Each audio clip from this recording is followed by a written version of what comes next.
How to fix payment/transfer failed error on the Zempler Bank app.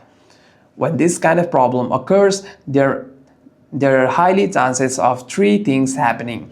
It's either your internet's fault, either your application's fault, or your device's fault.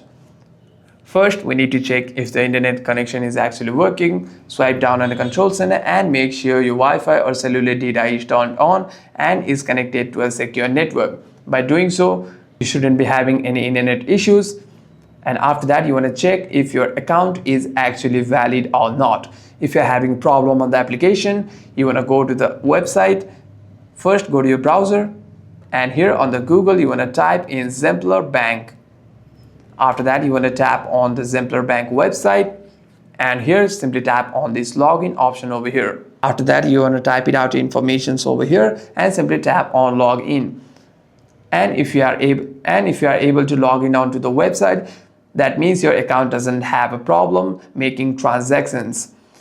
And that leaves us with our device. If we are facing any kinds of problem regarding our device, you might want to restart the device once and open the app again. And by doing so, you shouldn't be having any kinds of problem.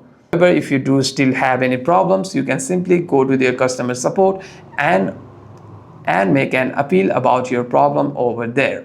Hope this video is helpful, and if you have any further questions, make sure to leave a comment down below.